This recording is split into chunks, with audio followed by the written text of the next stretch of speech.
are you doing, Mr. Williams? I'm fine. What's popping? What's happening? That's beautiful. Let's get straight to it. Please. I have here the affidavit pertaining to your federal investigation, Okay. where the agent of the FBI did his report asking for what's commonly known as a wiretap on your communications. So from what I'm looking at, it seems like that led up to what was the time that the Magnolia Projects stood still, so to speak. So I'm very intrigued, and I'd like for you to elaborate on some of the things that I'm reading so I can learn about the mindset of the younger version of you, commonly known as gangster. Would you kindly oblige me with some explanations? Well, let's get it. Let's go. Let's get it. Okay, great. I'll start by reading the affidavit to you and asking for your input periodically. Okay, so here we go. It begins in the United States District Court for the Eastern District of Louisiana in the matter of the application of the United States of America for an order authorizing the interception of wire communication. Affidavit in support of application.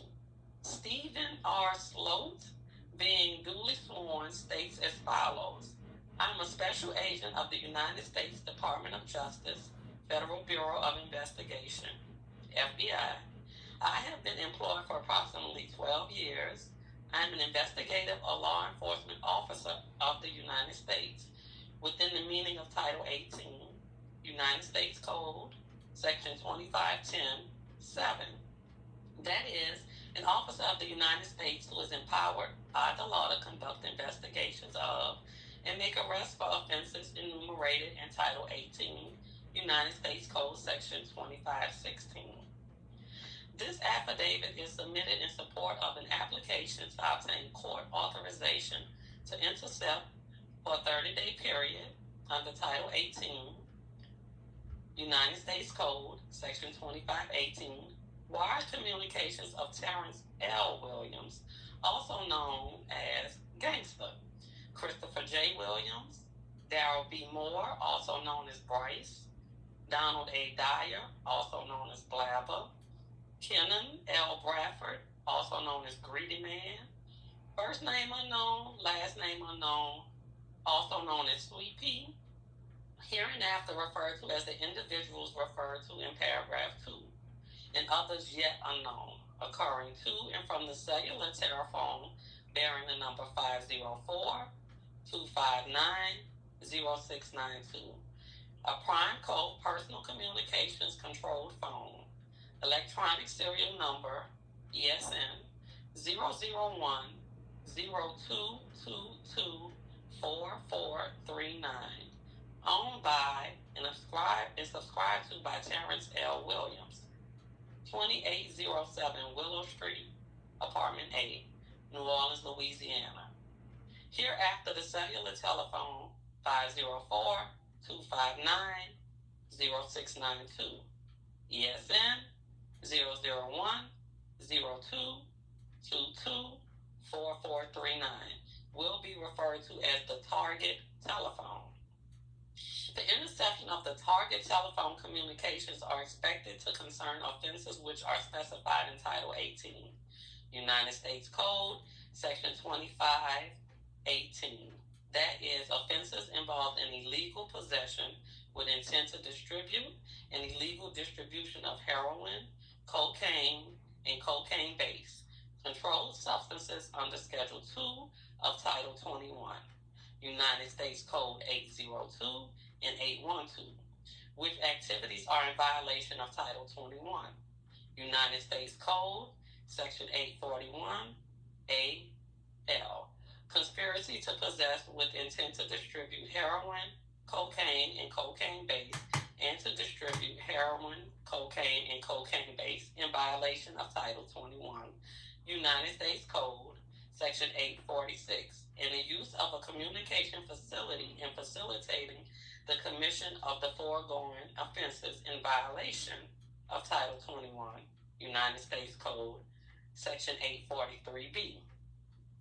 Your client has been informed that PrimeCo Personal Communication has no request on file for disconnection of services, the installation of a new service, or a change in service for cellular telephone number 504-259-0692,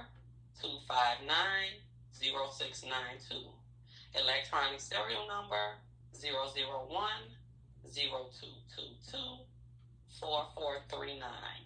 Owned by and subscribed to by Terrence Williams, 2807 Willow Street, Apartment A, New Orleans, Louisiana. Your affiant is personally involved in the investigation of the offenses referred to in paragraph 2 above and has been involved in the investigation of controlled substances and related offenses since 1979. Your affiant had been assigned to the Harrison County Sheriff's Department, Gulfport, Mississippi, from June of 1979 until May of 1980. From 1980 until 1984, your affiant was assigned to the Gulfport Police Department, Gulfport, Mississippi. Your affiant was assigned to the Naval Investigative Service, Office of Naval Intelligence, from 1984 until 1986. Your affiant has since been assigned from 1986 until present date with the FBI. Based on my training and experience, your affiant is familiar with the methods used by drug dealers to acquire and distribute controlled substance and to conceal their illegal activities. Heroin, a Schedule I substance, is a drug that is derived from opium. Illicit heroin may vary in color from white to dark brown or black. The color range results from the refining techniques utilized, the impurities left in the substance, or the presence of additives such as cut.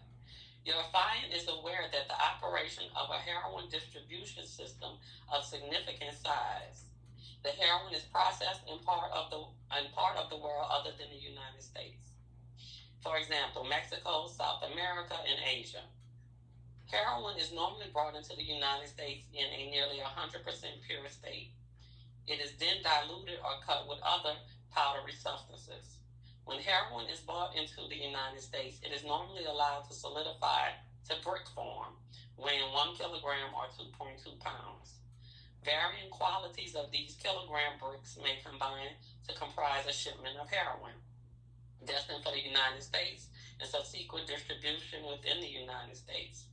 The heroin is normally brought into the United States through the upper echelon of a large organization and other importation in the United States. Heroin is then distributed to secondary sources, who in turn move the heroin to a particular city or region in the United States. The heroin is thereafter redistributed to further sources in either the original kilogram brick form or in smaller quantities. The final recipients of the heroin may continue to distribute the heroin in ounce qualities or fractions thereof, such as grams. Heroin, when purchased by the user, is generally in smaller amounts, usually in gram or 100 milligram quantities, which are referred to as bags or balloons. At various levels of transactions, individuals selling, distributing, or redistributing heroin may dilute or cut the potency of the heroin by adding a cutting agent. Heroin is usually used by either intravenous injection or more commonly smoking. The street user that utilizes the injection method would normally use heroin at a strength of 5% or less of heroin, wherein heroin that is smoked may be used at a much higher strength.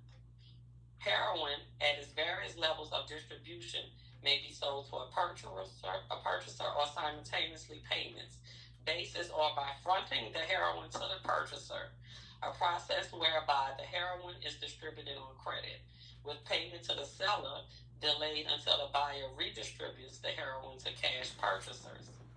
Cocaine hydrochloride or cocaine powder can be converted to cocaine base or crack cocaine. Cocaine powder is mixed in a container with a ratio of water and baking soda or other mixing agent, introduced to a heating element such as a flame or microwave oven and or filtered and or cooled. The final product produced is a solid rock type form known as cocaine base or crack cocaine. As a result of your affiant's personal participation in this investigation, my review of reports made by SAs, special agents, of the FBI and officers of the New Orleans Police Department, NOPD, and other law enforcement enforcement agencies. My review of information provided by one confidential source referred to in this affidavit. So, Mr. Williams, let's stop here. I see mention of a confidential source. Were you then, or are you now aware of who this confidential source is that they're referencing? First, about time you asked me a question because I was falling asleep. Is this? There are two people I have in mind, but it's been so long. So I really don't. I don't like to ponder on it anymore. Like when I was in prison, because like I said, I know it's two people I have in mind that I know it's either or. So in that case, like I would have to be like, it's one of y'all. So both of y'all got to get it. But yeah, I don't even much think about that no more. I've done the time for it, and I'm home now, so yeah, I don't even much care who it is actually anymore. Okay, thank you. So, as it states, the confidential source will be referred to in this affidavit, and it says, my review of the target's telephones, crime code, personal communication, cellular telephone records obtained pursuant to an order signed in the Eastern District of Louisiana by Magistrate Judge Lance Afric on December 19, 1997. So let's pause again. Where was Gangsta at this time in his progression of life?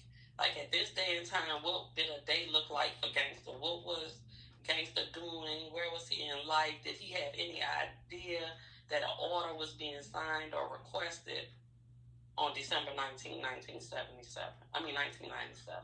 I said 1977, girl. I was enjoying life. December 1977. It depends on what day. I had just bought my 400 SE Mercedes Benz.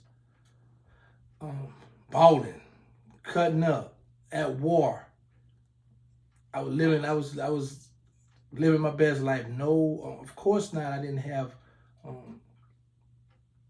no kind of heads up or nothing that the feds were watching me or trying to get me.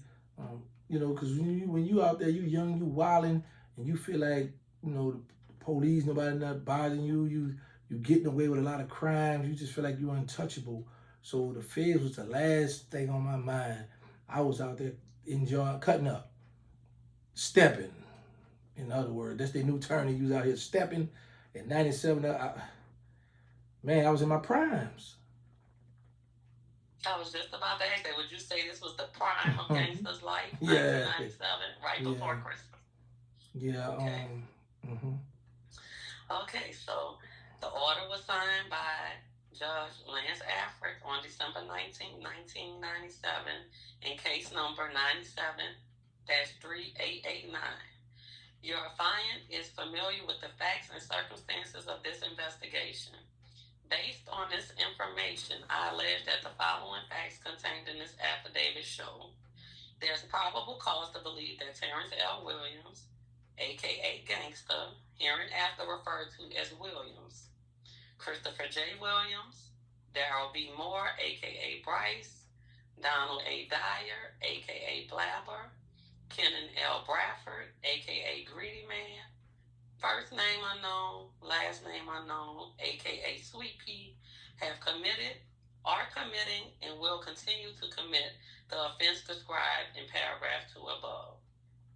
There is probable cause to believe that wire communications concerning the above named offenses will be obtained through the interception of wire communications to and from the target telephone bearing the number 504-259-0692.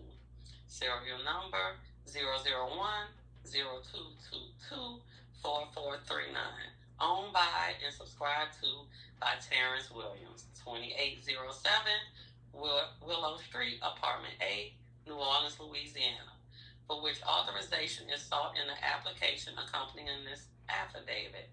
In particular, there is probable cause to believe that these wire communications will disclose the identification or evidence which will lead to the identification of the above-named individual's source of supply, customers, and other co-conspirators, and the site or sites for storage, the manner of delivery of heroin, cocaine, and crack cocaine, the manner in which money derived from the sale of heroin, crack cocaine, and cocaine is concealed, laundered, or otherwise disposed, the nature and extent of the criminal organization in which Williams and the other individuals referred to in paragraph 2 participate, and the nature of the involvement of other identified and unidentified co-conspirators.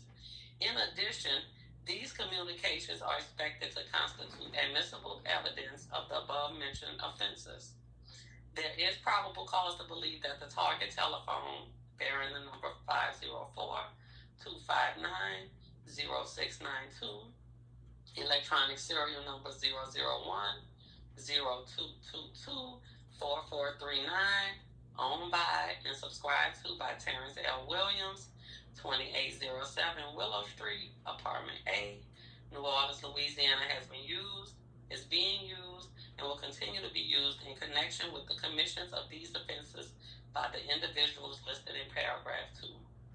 As will be described later in this affidavit, although normal investigative procedures have been successful in initiating this investigation, these investigative procedures have been tried and failed, or reasonably appear to be unlikely to succeed in achieving all the objectives of this investigation, or are too dangerous to employ. So I'd like to pause here again and ask if you could please elaborate on that, because from my perception of what's being stated, it appears that a wiretap on your phone would be the only way to obtain what was necessary to quote-unquote nail you, as what looks like they're trying to make you the head or the mastermind of these alleged offenses, because a person trying to otherwise infiltrate or get close to any of you guys would be in serious danger.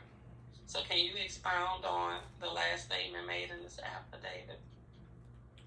I would say this, because as I was listening to you read that, December of '97, I am very happy that it took the government that long to get approved.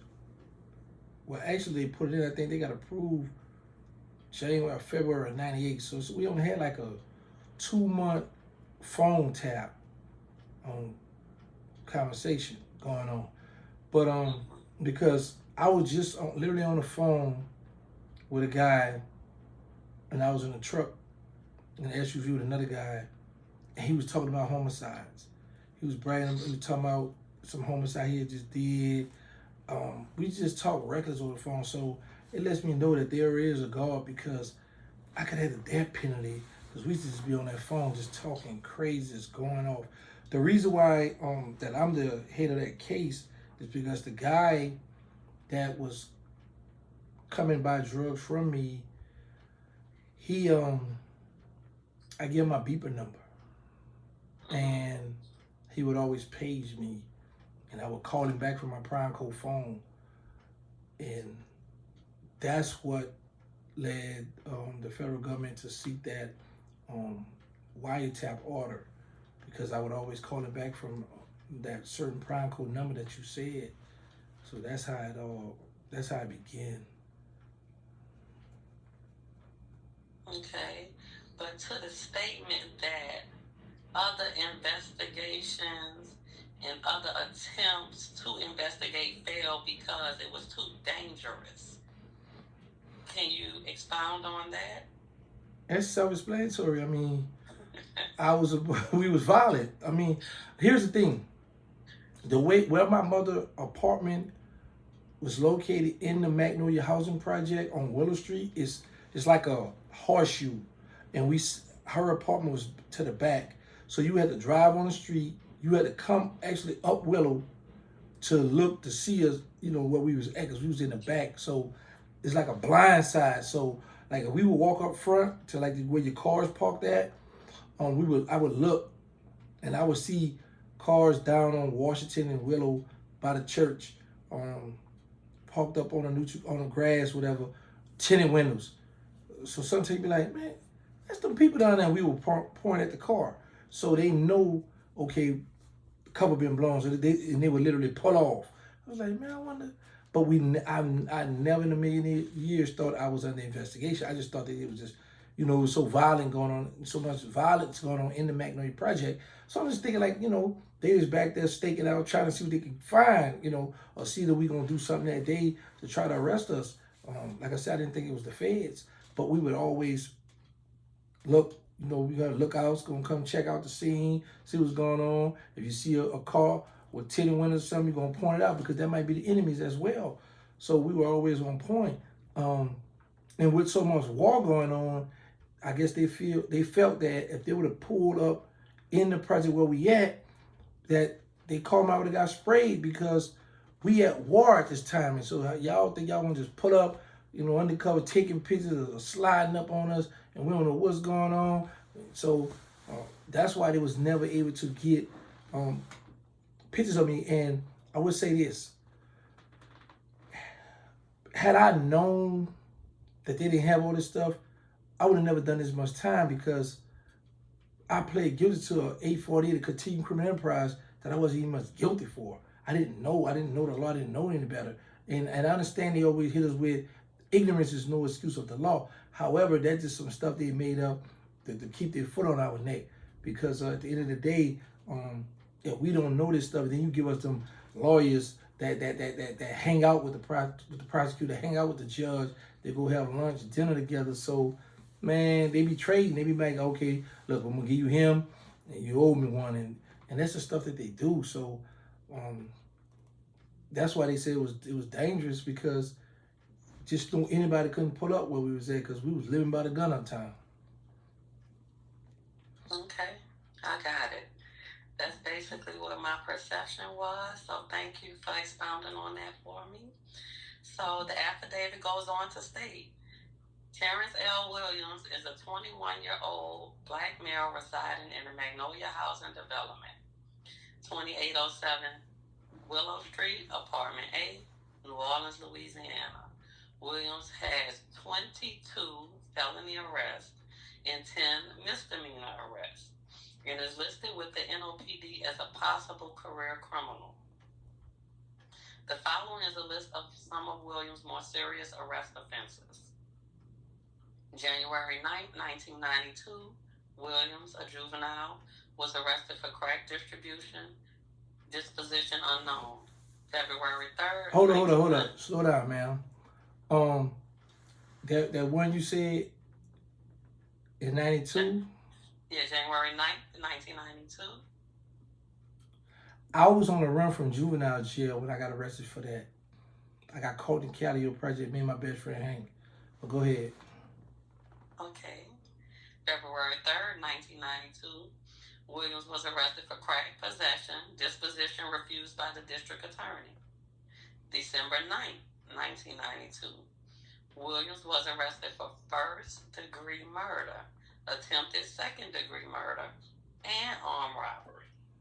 Williams pled guilty to aggravated battery and was placed on 10 years active probation. That's not correct. I played. When they came and got me from juvenile jail in 92, because I lied about my age when I got caught. I noticed you didn't mention I got caught with a gun. I got caught in January of 92, then February of 92 for a gun. And that's when I lied and went to the adult jail. So they found out I was a juvenile and sent me back to juvenile jail. So when they came and got me, they let me out, picked me back up. When they came and picked me up for the murders that you're speaking on now, was in 1992. They dropped the murders on me in an armed robbery, and I pled guilty to, it was attempt murder, they dropped it down to aggravated battery. I got out September. It was 10 years suspended sentence and 5 years probation. Okay. Yes. Carry on. Thank you very much for clearing that up. Yes, ma'am. Okay, so on April 20th, 1995, Williams' probation was revoked and Williams was sentenced to there you have it, 5 years in prison. Williams served 2 years in prison. Williams is currently on parole. February 28, 1994, Williams was arrested for first-degree murder. The district attorney's office later refused to prosecute Williams. May 25th, 1994, Williams was arrested for intimidating a witness, no disposition. August 15th, 1994, Williams was arrested for first-degree murder. District Attorney's Office refused to prosecute Williams. February 7th, 1995, Williams was arrested for felon with a firearm and possession of stolen property. District Attorney Office refused the case. So, my question here is, I see 22 felony arrests, 10 misdemeanor arrests, some real serious accusations, charges, right? So can you kind of explain to me or expound here on the criminal justice systems in New Orleans and Louisiana, and is it an inadequate system? Do they just prematurely bring charges on people and don't have the proper evidence, or they just trump charges up? How is it that they can bring all of these large charges on people and not have the fortitude to secure convictions? So can you kind of expound on how the justice system is in New Orleans and surrounding areas, to your knowledge? Exactly, man. Like you just said, I've been guilty of all that. Not guilty. I mean, not guilty for all that stuff, and they just throw that stuff on you. Here's the thing: how they do in New Orleans, what they used to do, I don't know now. Back then, if your name was ringing in the neighborhood for doing crimes and they couldn't catch you, they're gonna just find something just to put you in jail, because in their mind, okay, we can lock him up, then maybe we could try to calm some of the stuff down. A lot of times, you would get arrested by people in the hood saying, "Oh, that was gangster in them," screaming my name. I could be hanging out with the president. If something happened at Magnolia in certain part, oh, that was gangster in them. So that's how a lot of my arrests, like actually the arrest in August, the murder for August of '94. Harold and Darryl, I just did a video on them. Darryl, child mother, I had met her. She had been hearing a lot about me, so she wanted to meet me. And Booby, who we know as OG Booby Black today, he introduced her to me. And she was like, she had a probe, I never forget, a two-door probe. She was like, come take a ride with me, get out this project. So she had brought me and Booby riding around town and stuff, and talking and stuff, just hanging out. So from there, she like tried to like, I guess, take me under her wing like a little brother. And when I went to jail for the murder, for my when my mother went to magistrate court to see if they're gonna give me a bond or not, she was with my mother, and the detective was there, and my mother introduced her to the detective as her daughter, and her and the guy exchanged phone numbers. So when I called home, I was like, "Oh, you know, Tanya got the detective phone number." I was like, "What?" When she worked with the people, so I was mad. Upset. Then I thought about it. I said, "Hold on, because they got me down bad for this murder here." So I called her, and she was like, "Yeah, I met her, I talked to her." I said, "Do what I want you to do." I said, get a recorder. I said, call him. I said, get him to state his name for the record. I said, then ask him, like, what is it that you want from me? And then ask him, tell me, like, you know my little brother didn't do that. Why you have him in jail? He was like, when she say, what's your name? He was like, well, it's Detective Bell. He said, I'm not going to give you my full name. You know, he said, as far as what I want from you, I'll let you know. He said, and your little brother, he said, yeah, you're right. Yeah, I know he didn't do that murder, but he had done so much other stuff that I had to get him off the streets. All this is on record. Wow. So I was like, oh, if they indict me, I said, well, he in trouble. Oh, I got him now. The record was kind of low, but I could still hear it. They wound up dropping the murder I got out. Back then, I was young, wild. I didn't care to report him or get him in trouble. None of that. I was like, I'm free. I'm out here. I'm back. And, Okay. that was, And this happened more often than not to young African American males. yeah, a lot of people a lot of time they just pick you up because they feel like you did it or they heard you did so much other stuff. We're gonna throw this on him, get him off the streets. Mm-hmm. And then when the DA's office get it and there's nothing concrete, they're just like, I'm not wasting tax dollars or time on this. And well, actually, we got that law in New Orleans where it's 60 days. So they got 60 days to indict us. So sometimes you don't have no witness, or like I said, sometimes be a bunch of bull crap that they just arrest you, so they know you're not gonna get indicted. They just want to take you off the streets for 2 months. But then I heard recently that they started this new they got a new law where they got an extra 60 days, so they get an extension, so it's 120 days now. If they, it's 60 days, but I guess I heard they could file for an additional 60 days if they feel that they own something they want to nail you. They get an extra 60. But you got some states that they'll lock you up for murder and you will just sit there 5-6 years without going to court. They just got you. I was like, boy, that's unconstitutional stuff. But right. Yeah, that's just how they do it. They just grab us. Come in, we got this. You fit the paying job that they say, lock him up.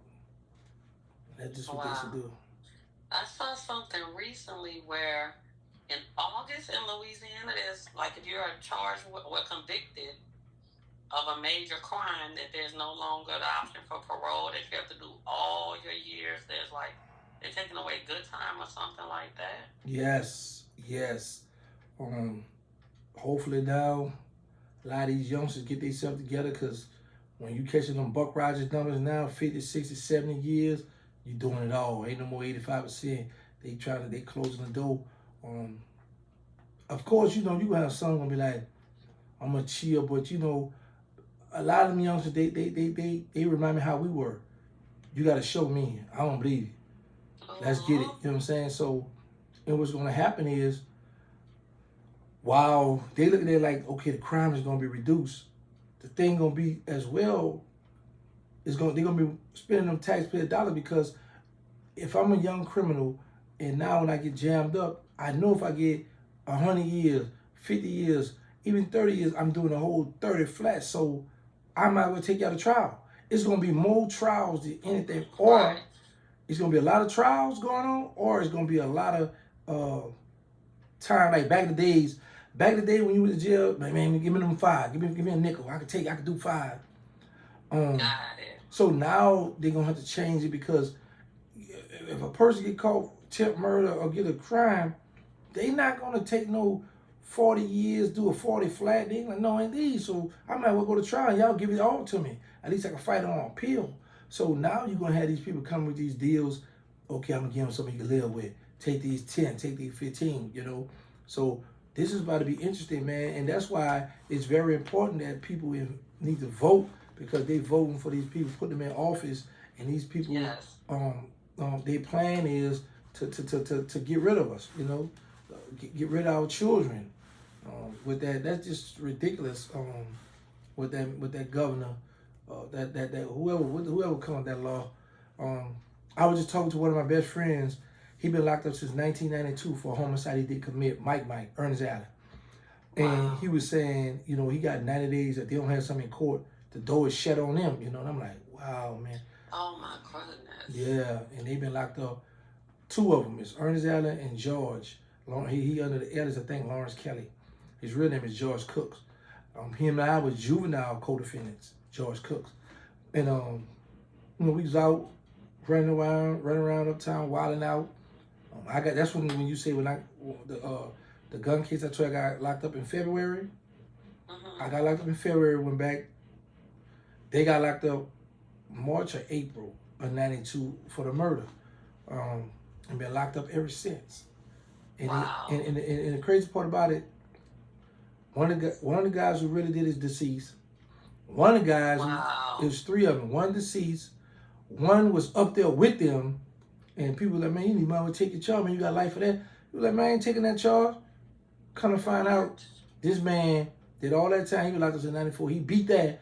He home. Well, he beat. He did all that time. He home now. So if he'd have took that charge, he'd have been stuck up there in Angola. But he home now, and they doing it. It's just stuff. Is just And I know sometimes you got to be really strong to be down 30-something years for something you ain't do, and they standing on it too. They kept their mouth closed, and they I be talking to them, trying to help them out, because I know for a fact that they innocent on that case. That's heartbreaking. Yeah, well, get your heart together then. That's life. Wow. Yeah, wow. Okay. So we'll go on. The affidavit goes on to speak of Christopher J. Williams. Christopher J. Williams is a 25-year-old black male residing at the Magnolia Housing Development, 2807 Willow Street, Apartment A, New Orleans, Louisiana. Christopher Williams is the brother of Terrence Williams. Williams has 6 felony arrests and 1 misdemeanor arrest, and is listed with the NOPD as a possible career criminal. On June 30th, 1997, Williams was arrested for second-degree kidnapping. Would you, Mr. Williams, have any knowledge of who the alleged victim is in this kidnapping? Yes. What happened was, one of my Muslim brothers blew from out the night wall. Him, Habizo, myself, and we had a female with us. We was out in Houston. And I used to just get on a bus and just go travel, because I was beefing, and I was like, I want to go start seeing stuff. So if I ever go to jail, whatever, I done been in a few little spots. My partner, my bro, Blue, he a professional pickpocket. He called them cannons. So I was a stick man before. Hey, yo, let me tell you something. One time we was in Des Moines, Iowa. This all related to this, what I'm about to get to, right? So we're in the airport, and he see this old white man with a thick wallet in his pocket. So the stick man is the one who walk in the front and hold a person up, and the one who do the cannon, the pickpocket, he had a jacket over it, and he go in the pocket to relieve the person, take their stuff. So I pull up on old Pops. He said, look at Pops. So I pull up on Pop. My partner went to go in his pocket. Pops grabbed his pocket. Like, okay, I'm woke. I know, I see what y'all trying to do, right? So we thinking Pop just had a reflex. So I go try to get him at the like stick him at the all that old stuff. He had to make the little noise, like when he hit, if he come off with it, right? So before Pops could go out the door, I pull up on him again to like step in his way to slow him up. And my partner try to go in his pocket again. Pops say, "Did y'all try the first time?" I said, "Oh man, I said this ain't for me." So then while we in the more hour, we on a bus. We on a bus, and this old lady, her purse. Well, first we was in this building, and I had a bunch of pennies. While we was in the elevator, so I dropped them on the floor. So that froze everybody from getting off the elevator. My partner he hit her purse, and then we get on the bus. He hit this thick corn purse, right? And we get to the hotel. It's a bunch of coupons, so he done stole the wrong purse. I was like, listen, man, it's just enough. But the lady got off the elevator. He got a couple of dollars out of that. So that's the night. That's the night we So we went to Houston, because when I was in Des Moines, Iowa, that's the time. That's another story. I don't know if we want to discuss that here, because I've discussed it before. I'm about the shooting with my mother. But to answer your question about the kidnapping part, we needed a female to sign some checks. So I was like, okay, we're going to get one of my homegirls, the president at the time, Habizo was messing with her. So he was like, man, I don't want to be out here with her. If she coming out here, because some people be looking at like, man, if I'm out of town, I want some out of town cat. I don't want somebody I'm already humping. Yeah, so He you say, oh, like, you gonna interview me, or you gonna be like, okay, I done bust one your man or something. Anyway, so he didn't want to be with her, so he's like, man, I'm going home. So he gets on the Greyhound bus, head back to New Orleans. He have my brother Chris to pull up to pick him at the bus station. The bus station is right across the street from the Melpomene Project. So when my brother pull up in a Lexus to pick Hot Beezel up, they spot the dude San Q getting in a police car. So when San Q saw them and they saw him, they saw each other. The police put the kidnapping and all that on my brother and Hot. They both had that charge, kidnapping and all that, because they spotted him getting in the car, cooperating with the police back then. Oh, wow. Mm-hmm. Okay. All right, so going on with Christopher J. Williams charges, felon with a firearm and possession of heroin. The District Attorney's Office, Orleans Parish, Louisiana, has accepted these charges under case number 393-909C. And this case is scheduled for trial on February 8th, 1998. Ma'am. Yes, sir. Christopher, like, that charge don't have anything to do with me, so I'm just, not being disrespectful now, but kind of is. What they got to do with this interview? Because that's him, that's my brother. He don't have nothing to do with. Oh, I was just reading the affidavit. So would you like for me to not read the charges of the other people listed in the affidavit and just focus on what's being said about you? Yeah, this my interview. I mean, you're interviewing me, right? I mean, I'm just Okay. saying, because they not here now. They're not here to defend themselves or talk about they. I don't know what really happened with all his other charges. So by you reading that, you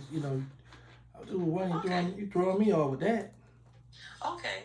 Well, it is a common theme that's listed as it relates to you and them, but you don't have to speak about them. But it's a lot of victims not showing up or victims refusing to testify. Can you speak about that as it relates to you? Do you know why any victims may not have shown up for you or weren't willing to testify? No, I don't know why they don't show up. I know one thing, sometimes a victim might say one thing one day, and then they come in their sense and be like, oh, that was the wrong man, or I was upset, or I was paid to say this, or I was told to say this, but I know better. I will say this. New Orleans have a thing where we can get the police report, so we know who coming to court on us before they must go to the grand jury. But sometimes people just be lying. Sometimes they just put the charge on you just to do it, and sometimes the police will tell them, listen, I'm gonna make this go away for you. I need you to go come to court on him or put him in jail. I can't stand him. It's just been a lot of stuff like that. But a lot of people, they didn't come to court, or the victims, they show up on me because I guess they found out I was a good guy, a likable guy. Yeah, you are a good and likable guy, so I can see that. Okay, so it goes on to mention about this confidential source. So they call the source CS1. Mm-hmm. So confidential source 1 advised that he or she first met Williams, they're referring to as you, around October of 1996. At the time, CS1 was attempting to purchase heroin within the Magnolia housing development, New Orleans, Louisiana, for she owned personal use. CS1 met with Williams, who provided CS1 with heroin. CS1 advised that he or she has purchased heroin approximately 20 times within the Magnolia housing development. CS1 has purchased heroin approximately 11 times from Williams, either in front of Williams' residence, 2807 Willow Street, Apartment A, New Orleans, Louisiana, or inside of Williams' apartment. CS1 also advised that he or she at one time received a pager number from Williams, which I think you mentioned that earlier in one of my questions, in which CS1 would contact Williams when needing heroin. CS1 advised that when he or she utilized the pager number, it had been disconnected. CS1 is aware that Williams has several other individuals operating within the Magnolia housing development that sell heroin for Williams. Additionally, CS1 is aware that Alvin Nelson, a a close associate of Williams, handles the cocaine distribution within the Magnolia housing project. So, am I reading this right? Is Alvin Nelson the person that's now deceased that was once referred to as Killer Stone? Yeah, yeah, um, yeah. Alvin Nash, Killer Stone. Mm-hmm. Okay, and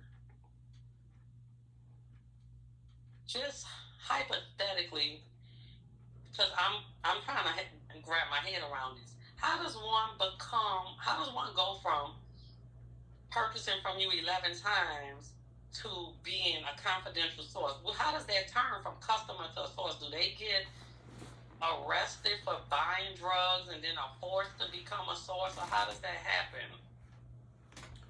Well, what you're reading, the reason, see, here's the thing: when you got an investigation, confidential, when you say CS1, the government is never going to tell you who that person is, because that's why they're confidential. So that's why it's saying confidential source. But like I told you, um, it's too. I know who the person is, but Okay. it's just one of those things where I'm like, I'm retired from the streets, right? So at this point in my life, I don't care no more. I've done my time home. Um, I know I would say that he's from Kenner. He had goals in his mouth. I don't know if he changed. Brown skin guy, goals in his mouth. I don't know if he changed his appearance 20 something years ago, but I remember who he is. Um, but like I say, I don't like to focus on that because my thing be if I focus on something like that, I got like 19 other people. I'll be like, you know what? I just might as well just go on a spree. Um, but I do know that you see the new law that just came out of the state, so and then the feds will hide you, so I don't never ever want to go back to prison. So I don't dwell on my thing is now helping the at-risk youth, and also showing people who think that they getting away with crimes and stuff that they don't know who's wired, they don't know who's watching, they don't know when they're under surveillance, they don't know this. Like you could just get out of jail, call one of your homeboys, what's up, daughter? Man, come pick me up. Jump in the car with him. Y'all gonna make a few stops. He dealing drugs. He call your phone. Man, you saw that fine thing, but that thing was thick, huh? Man, yeah. And y'all just talking about hood stuff. The people that interpret that as you talking about drugs, and now you tied up in a conspiracy. So I just want to be careful out there, man, and enjoy your freedom while you have it. But yeah, that's why it's written like that, because he bought the drugs from me, so he had to have a timeline. What happens is sometimes they might get caught up becoming an informant for the people on the streets, and what they'll do, they would pat them down, make sure they don't have no drugs or nothing on them, um, and they would give them the mark bills or whatever. They come by the drugs, they bring it back to the agent. The agent's gonna pat them down again to make sure they ain't keep or go under with the drugs and all that kind of stuff. But um, I remember. And there's several instances of that I was going to get into reading where he was pat down, or she was pat down, giving money. Would you like me to read the details of some of these instances? Of course, the people need to know that. Okay, and as I'm reading them, if any of them I would like to know, do you recall, because I'm reading them, like, does Mr. Williams remember these incidents? Yes, I remember them. I was in the Magnolia Project. I remember that stuff. Okay, because when I was reading, I'm like, do you remember this, or was so much going on that you couldn't? No. Okay, so let's get into it. On December 5th, 1997, your fine searched CS1's person for both United States currency and drugs, where upon none were present. They left off the E. Your fine then placed a concealed electronic recording device on CS1's body, along with a voice transmitter. Your fine then provided CS1 with 200 in United States currency, with the serial numbers having been previously recorded. CS1 was then driven in an FBI vehicle by a law enforcement agent officer to the Magnolia Housing Development, New Orleans, Louisiana. CS1 then walked to the apartment of Terrence Williams, 2807 Willow Street, Apartment A, New Orleans, Louisiana. CS1 was under constant visual surveillance. CS1 met with and consensually monitored and recorded a conversation with Terrence Williams. CS1 asked Williams where Elton had been. Williams advised that Elton was in jail due to banging a nigger in the MILF. Simple kidnapping or some shit. My brother, we was out of town, and my brother and them busted a nigger getting into a police car. CS1 then handed Terrence Williams the aforementioned 200 United States currency.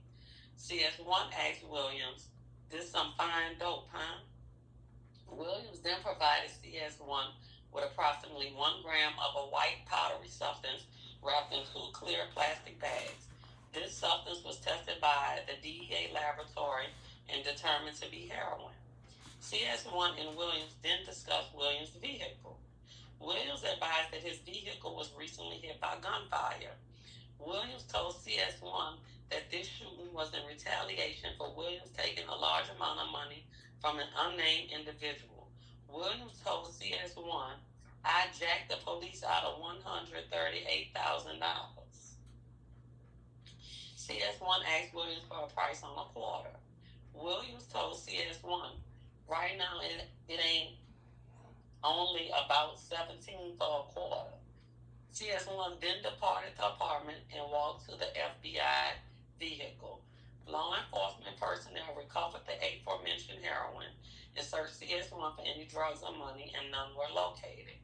On December 11, 1997, your fine searched CS1's person. No cash or drugs were present.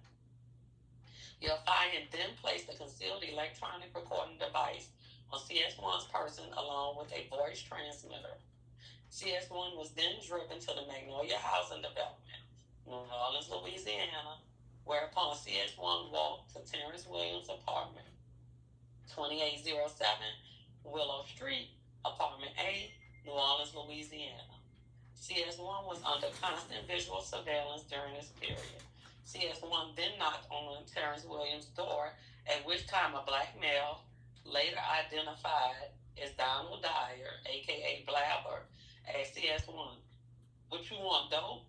Dyer advised that he was Terrence Williams' brother. Dyer said that gangsta ain't got no dope. Dyer provided CS1 with Terrence Williams' pager number, 504-825-9410. On December 11, 1997, CS1 paged the number given to CS1 by Blabber, 504-825-9410, and entered a return telephone number. Immediately afterwards, Terrence L. Williams called CS1 using target telephone, 504-259-0692. This conversation was consensually monitored and recorded by your client. Williams advised that he was in Texas and that he would be coming back home on Friday. CS1 told Williams CS1 did not know Blabber. CS1 said, "I never dealt with him before." Williams told CS1, "He's straight though." CS1 told Williams, "I want to deal with you." Williams told CS1, "I'm out here in Texas. You're going to have to catch me later." On December 12, 1997, CS1 called Williams' pager number, 504-825-9410. Immediately afterwards, Williams called CS1 using the target telephone number. CS1 advised Williams that, "I had wanted to get $1.50 yesterday, but I ain't never dealt with him, so I ain't fuck with him." CS1 was referring to Donald Dyer, aka Blabber, who CS1 had met outside of Williams' apartment. Williams then replied, "Well, wait till 5 o'clock, I'll be out there." CS1 paged Williams later in the day, but did not get a response from Williams. On December 13, 1997, CS1 called Williams' pager number, 504-825-9410, and entered a return telephone number. Williams immediately contacted CS1's telephone, which was caller identification capability and displayed the phone number which Williams was calling from, 504-895-4584. This conversation was consensually monitored and recorded by your affiant. CS1 asked Williams, "You straight?" Williams replied, "No." CS1 asked Williams, "All right, you know what I want, huh?" Williams replied, "Yeah, I'm going to get it." Williams then advised CS1 to contact him around 3 o'clock that day. Later in the day, CS1 attempted to contact Williams through Williams' pager number, but Williams did not respond. On December 15, 1997, CS1 called Terrence L. Williams' pager number 504-825-9410 and entered a return telephone number. Immediately afterwards, Williams called CS1 using the target telephone. The conversation was consensually monitored and recorded by your affiant. Williams asked, "How much you got?" CS1 advised, 300. Williams then told CS1 to contact him at around 5 o'clock that day. No further contact was made that day with Williams by CS1. On December 24th, 1997, CS1 called Williams' pager number 504-825-9410 and entered a return telephone number. Williams immediately called CS1 using the target telephone number. This conversation was consensually monitored and recorded by your affiant. CS1 asked Williams, "How much you gonna give me 2 grams for?" Williams stated $380, but then Williams agreed to sell the 2 grams for $350. Williams at home, on December 26, 1997, CS1 attempted to locate Williams at Williams' home, 2807 Willow Street, Apartment A, New Orleans, Louisiana, but was unsuccessful. CS1 then called Williams' pager number 504-895-4584 and entered a return telephone number. Williams called CS1 using the target telephone number. The conversation was consensually monitored and recorded by your affiant. CS1 asked Williams, "What time you gonna be straight?" Williams answered, "I don't know. I'm gonna let you know." On December 29, 1997, CS1 called Williams' pager number 504-825-9410 and entered a return telephone number. Williams called CS1 using the target telephone. Your affiant could hear this conversation on CS1's home telephone while CS1 spoke on another phone with Williams. CS1 asked Williams if Williams had 2 grams. Williams advised that CS1 should contact him later in the night and Williams would have it. After receiving this information, your affiant and other agents were not able to follow up and verify whether or not this transaction took place. On January 14, 1998, CS1 called Terrence L. Williams' pager number 504-825-9410 and entered a return telephone number. Williams immediately called CS1 using Williams' home telephone, 504-895-4884. CS1 conversation was consensually monitored and recorded by your affiant. CS1 asked Williams if CS1 could purchase 2. Williams advised CS1 to wait for 1 hour, then come to his home. On January 14, 1998, CS1 called Terrence L. Williams' pager number 504-825-9410 and entered a return telephone number. Williams immediately called CS1 using target telephone 504-259-0692. This conversation was consensually monitored and recorded by your affiant. CS1 advised Williams that CS1 was on his or her way to Williams' home. CS1 asked Williams, "Is this some fine dope?" Williams replied, "Fucking right." Williams advised that the price would be $400. Williams then told CS1 to come to his home. On January 14, 1998, your affiant searched CS1's person for both United States currency and drugs, whereupon none were present. Your affiant then placed a concealed electronic recording device on CS1's body along with a voice transmitter. Your affiant provided CS1 with 400 in United States currency with the serial numbers having been previously recorded. CS1 was then driven in an FBI vehicle by a law enforcement agent officer to the Magnolia Housing Development in New Orleans, Louisiana. CS1 then walked to the apartment of Terrence L. Williams, 2807 Willow Street, Apartment A, New Orleans, Louisiana. As CS1 walked up to Williams' apartment, he or she was under constant visual surveillance. CS1 met with and consensually monitored and recorded a conversation with Terrence L. Williams and Donald Dyer. When CS1 entered Williams' apartment, both Williams and Dyer produced a total of 3 clear plastic bags containing heroin. Williams, in the presence of CS1, mixed the pure heroin with an additive to increase the volume of the heroin. Dyer sold some heroin to an unknown individual at the apartment. Additionally, first name unknown, last name unknown, Sweet Pea entered Williams' apartment while heroin was being mixed. CS1 then handed Terrence L. Williams the aforementioned 400 in United States currency. Williams, in the presence of CS1, placed the heroin on a scale which displayed 2.9 grams. Terrence L. Williams then gave the heroin to CS1. This substance field tested positive for heroin. The substance has since been sent to the DEA laboratory to be tested. CS1 then departed the apartment and walked to the FBI vehicle. Law enforcement personnel recovered the aforementioned heroin in Sir CS1 fanny drawers of money, and none were located. So there's a lot of footnotes in here. And when they're talking about the recordings or what have you, it's like real short dialogue. Some of it like straight or 3 or what have you. So they go into the footnotes. Do you want me to read the footnotes? Because my question is, it's as if they're giving their meanings for what you guys are saying based on what they think from prior experiences. Are these things that can be argued in court that, hey, that's what he thought I meant, but I could have meant something else? You asking me that because you've been talking so much, you ain't asking me no questions.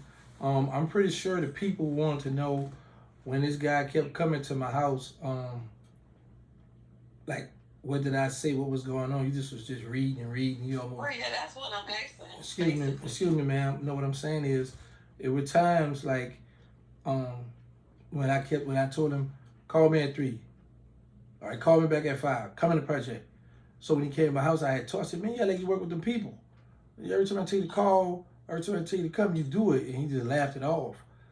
So that's why I was just saying, like, you just was reading and reading, put me to sleep instead of asking me questions about, why I didn't catch on that this guy could have been working with the people, why he was so adamant about buying from me and not want to buy from Dyer, so those are the things that a lot of these people need to pay attention to that's out there in the streets, because once they have you as a target, you the one they want, and you can see, and I'm thankful that he always came and got a small amount, because I know it's a guy that set up some Harry and Darren them, and he was like, when they went to the feds, in 2000, when I met him, 2002, he was like, man, I want to hit him for a 4.5, and they was cool. They said, look out for me. So, some people could tell you, give me a key of coke, give me 3-4 keys, and they could powder it on you.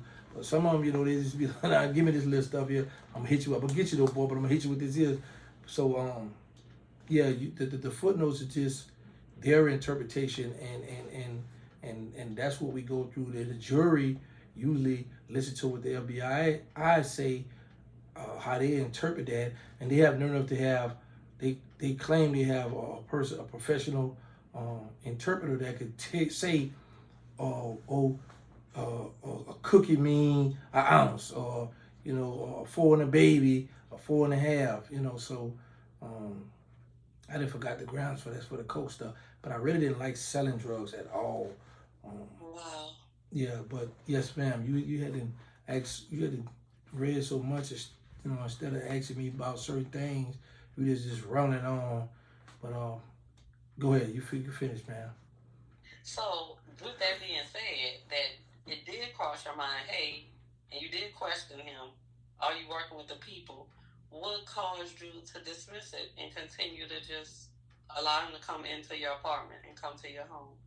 Being naive, thinking I'm a gangster, thinking the people's not gonna play with me.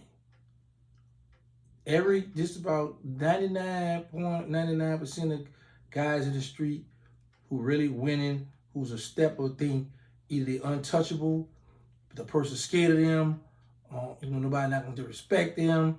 That just being our sick mind that we thinking we cut like that. We that person, and we being a rude awakened. Once we find out that the person don't really care, you going to jail anyway. Right, so that superseded whatever you felt in your gut. So can we say that you did at some point have a little gut feeling that something off or unusual? Nope. I just told him to the plan with him, but I didn't care because that's the case. I would have never told him come back, or I would have took him for that ride. He would have took a dirt nap. So I didn't. Anytime I had a gut feeling or feel like something, I eliminated that problem right away. But he was just so cool, laid back. I was like, man, and I was like, you just want to give me the play? Why you want to set it? Buy it from him. Buy me. Like, man, I mess with you. You good people. You cool people. I was like, all right, here. Yes. Got you.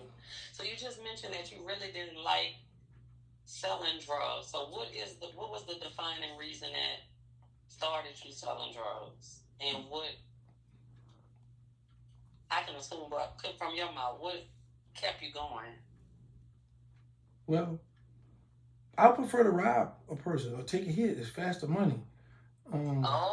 Yeah, drugs, you got to wait in the project. You got to take a chance of police putting up on you, somebody stealing your stash.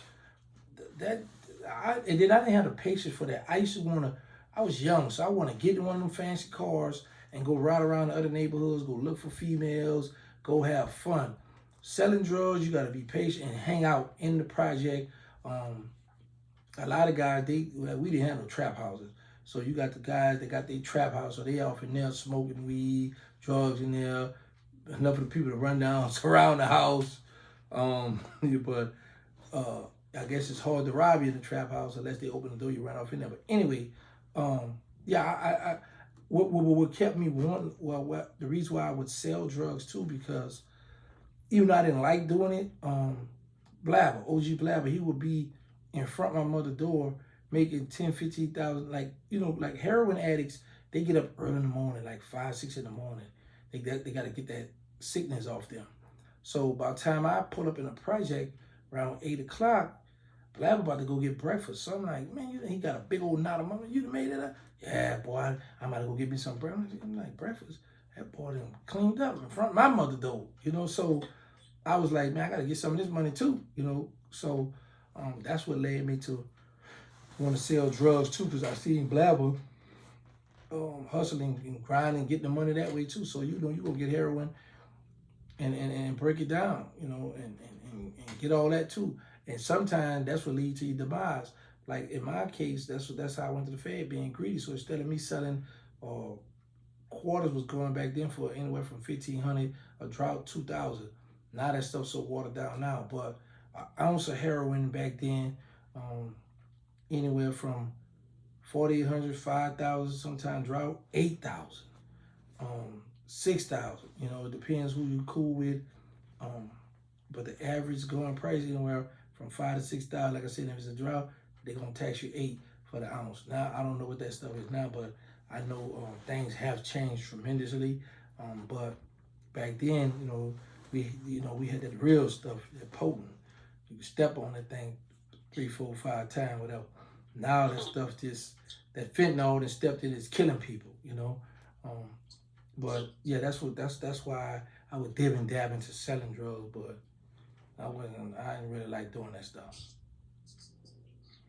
Okay, and I noticed that a lot happened, it's saying your apartment, but your mother's apartment. You guys were comfortable in that space. Was there ever any concern of danger or any type of retaliations, robbery, or any type of trouble coming to your mom's apartment? Let me answer that question with this question. This for you and everybody watching. You got me. You just read my arrest record, right? Yes. So I was classified as a dangerous person. OG Blabber, been out there in the streets before me, a dangerous person. High Beazle, a dangerous person. Sweet Pea, my neighbor next door, a dangerous person.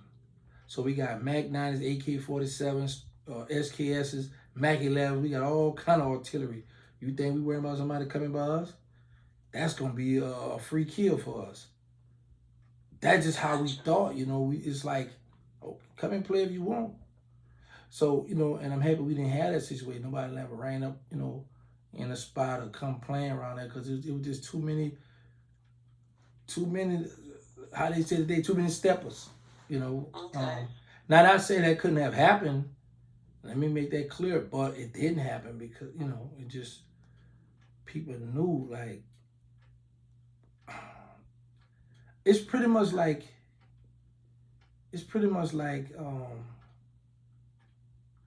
you walking.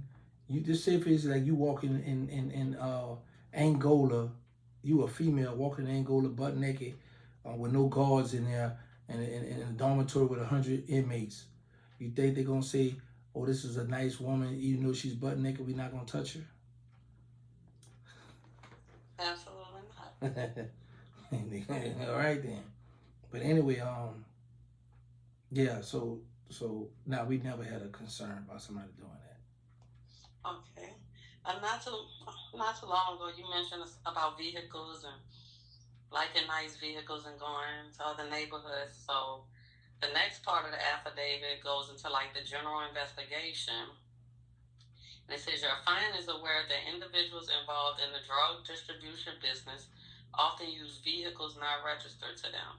Your client has reviewed subpoena records which show that Williams routinely uses other individuals' cars or cars that are registered in other individuals' names.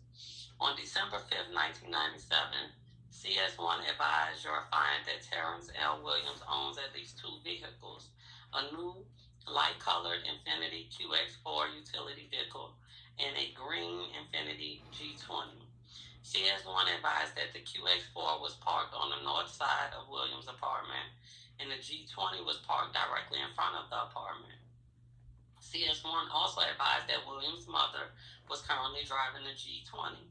Your client then went to Williams' apartment building and observed a 1997 white Infiniti QX4 with Louisiana license plate FEX166 parked on the north side of the building.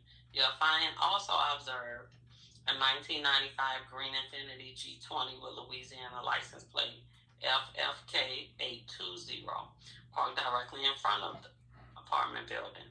Your client has reviewed automobile dealership records pertaining to the two aforementioned Infiniti vehicles. On March 13, 1997, Thomas Mayberry purchased the 1997 QX4 from Crescent City Infiniti Incorporated for $41,277.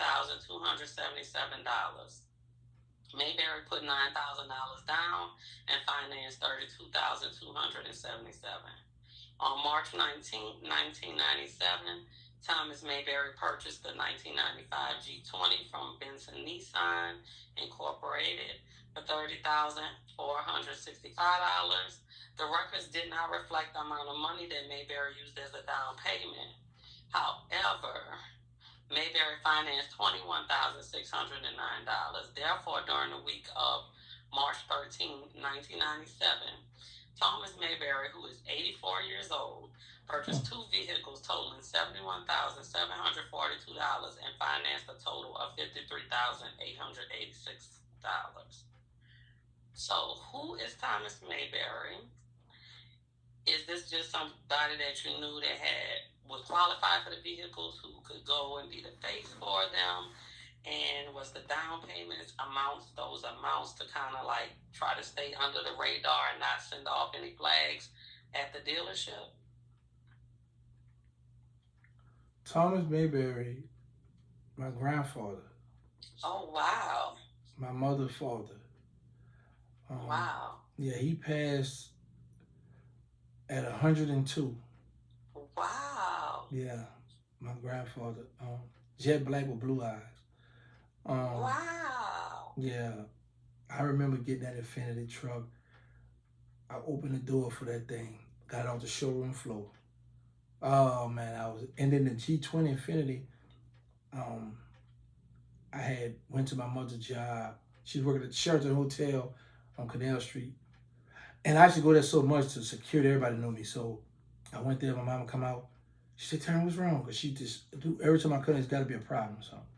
So she nervous, scared, thinking somebody dead by now. And I was like, "Mom, just come on, let's walk. I gotta talk. We gotta walk." So we walking down this long hallway. When we get outside, can you cut the ad libs out, man, please? So anyway, we walking up the hallway, and when I get outside, when I open the door to get outside, I had the balloons with a cord, and because I was tired of her either getting a ride or having to bring her back and forth, so I had got that call from my mother while she was at work, and she was so happy for that. But that's where that come from. My grandfather. Um, that's my mother, father. That actually, I think that car drowned in Katrina too. That's, Wow. yeah, that's how long she had that car. But yeah. Okay. Thank you for sharing that. On December 29th, 1997, surveillance was established at 9311 Forsyth Street, New Orleans, Louisiana. Williams was observed driving away from the area. Attempts were made to surveil as Williams drove away at a high rate of speed. Mobile surveillance for safety reasons was forced to terminate. Was this some type of high speed chase going on, or what was taking place at this time and why? That was the house I was living in Holly Grove, right around the corner from the Olive Branch where Lil Wayne raps about where he grew up from. Mm-hmm. Like I explained earlier, um, sometimes I wouldn't know that I was being followed. But like I said, I just didn't know that I was being followed by the feds. I just thought it was random detectives or somebody just following me. Um, but at times, like if I'm going do a drug deal or going by a female or something, I would pick up speed because I knew they had to fall back because if they try to chase and follow me, and if a wreck happened, they're gonna be held accountable for it. So they would have to fall back. But every time when I go to the mall, I would let them follow me because I was like, I know if my enemies pull up to try to get at me, then I know whoever it is, the police, whoever it is, they're gonna jump out and get shoot and help me out or get them up off me or whatever. So um, that's what that was. And when you read how you say that I would switch vehicles, and that was because even though I know a lot of people had love for me and liked me, I know there were enemies as well, even in my project. So they would let the Cali know, oh, he driving this, he in this kind of car. So that's why I would switch cars every day. Mm-hmm. Okay. So Williams was later located at his residence, 2807 Willow Street, New Orleans, Louisiana. The surveillance was terminated at the residence due to unknown individuals observing the surveillance vehicle. On January 4th, 1998, surveillance was established near Williams' residence, 2807 Willow Street. Shortly thereafter, surveillance was forced to terminate due to an unknown individual acting as a lookout outside of Williams' apartment. On January 5th, 1998, surveillance was established near Williams' residence, 2807 Willow Street. Shortly thereafter, surveillance was forced to terminate due to several individuals standing near the surveillance vehicle. Surveillance personnel advised that they were unable to establish a suitable surveillance location within the complex. On January 10th, 1998, surveillance was established near Williams' residence, 2807 Willow Street. This surveillance was terminated due to lookouts posted near Williams' residence observing the surveillance vehicle. And so my question was going to be, but you kind of answered already, was like, were you on to them at this point? So it seems you knew that it was somebody surveillancing you, but you did not realize it was the feds. And to expound on my question is, were you guys like intimidating them, like get off my block or get away from here, like by showing your presence? It's like, hey, we on to y'all, move around. And did that make you feel like you were hot? You know, in slang when they say like the heat is on you or they on me, like did that make you feel like at that Hot point you were boy, the hot? hot boy is on fire. The hot boy. Oh, like I said, yeah, we would come out, cause how my mother apartment, how it was made, like you would literally have to walk off the porch, walk up to the sidewalk, to walk to where the streets at, to see if somebody coming up the street, cause it's her apartment set in the back, like so. So the police couldn't just, unless they did a drive by, roll by and snap picture fast. But then you had some of the homies would stand up front out there hanging out talking. I always be back on the porch, or when I do walk, I might look down there, look at that car down there, I might point at it. Because, like I said, we on point looking for enemies. So we not really thinking federal, you know what I'm saying? So we know task force, detectives, we know certain police might ride around just to try to stake us out. So we not really thinking that, but we see them. Um, but like I say, I am just happy that the investigation was short, lived. That I'm happy that they started when they started and end when they end, because, like I said, me and plenty of more of us could have had a death penalty. Had they been patient and listen. But everything is done for a reason. I agree. Okay, so now it makes mention of PIN register information, PEN. So on December 19, 1996, the United States District Court for the Eastern District of Louisiana authorized a PIN register for the target telephone number 504-259-0692, a cellular telephone owned by and subscribed to by Terrence L. Williams, 2807 Willow Street, Apartment A, New Orleans, Louisiana. The PIN register was authorized for a period of 60 days. However, due to technical difficulties, PrimeCo Personal Communications could not comply with the PIN register order. PrimeCo Personal Communications did provide toll records for the target cellular telephone. Your client has reviewed these records for the period September 1st, 1997 to January 18, 1998. Based on this review, your client has identified the following inconclusive list of telephone numbers and subscribers called, along with the first and last dates for the numbers of such telephone calls. Before I get into some of the calls listed, if you'd like me to, can you explain to me and whoever's listening what exactly is a PIN register? And is the fact that they wanted it for 60 days and that the technical difficulties, or as you say, things happen for a reason, was that beneficial, highly beneficial in your favor that there was that technical difficulty in relation to whatever this PIN register really means? I will try not to answer that to being smart with you. I was supposed to know what the pen is. I'm not the work for. Oh, okay. But I don't know because I'm trying to understand. But but you heard, it was self-explanatory when they said for 60 days. So they was able to get an authorization to tap my phone for the 60 days. So in other words, if y'all don't get nothing on, no kind of, incriminating evidence in 60 days, then you have to file again for another, 60 days or something. Okay.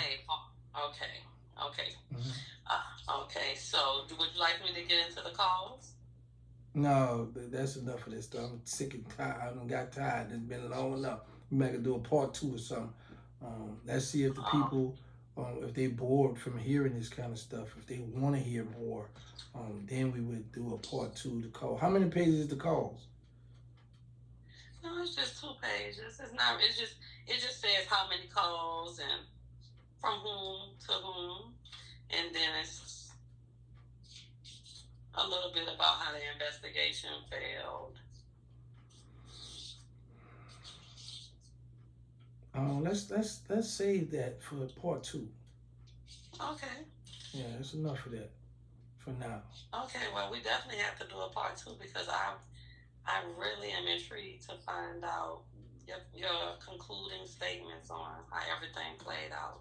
So, yes, I'd be honored if you give me a part 2. Now, anyway, thank y'all for hanging out. I just wanted to explain or show you all how you could be balling one day, the next way them people come and get you. They could lose you in that prison system, because in living a life, selling drugs, taking hits, robbing people, there's only two things that come with that at the end of the day: death or prison. I was one of the ones that God chose prison for me. 23 years and 10 months. I've been home 2 years, 4 months. Yeah, 2 years and 4 months. Enjoying life. So you all have a chance to get it right. You don't want to play this game. Y'all know my motto. Let's say no to drugs, let's stop the violence, put the guns down. Make sure y'all can test for HIV and AIDS, because y'all need to know y'all status. We got the nonprofit, they need us. The Instagram, they need us. Third War, the movie, Them Boys at War. The reality show, Surviving Without Birdman. It's on this channel right here. Then I have my merch. It's called Civilians Apparel. GoCheck.com. Go check that out. Thank y'all once again for all the love and support. And shout out to the lovely lady, Shantae Amos. She's on Facebook, Instagram. Y'all can check her out. That's the voice behind all that.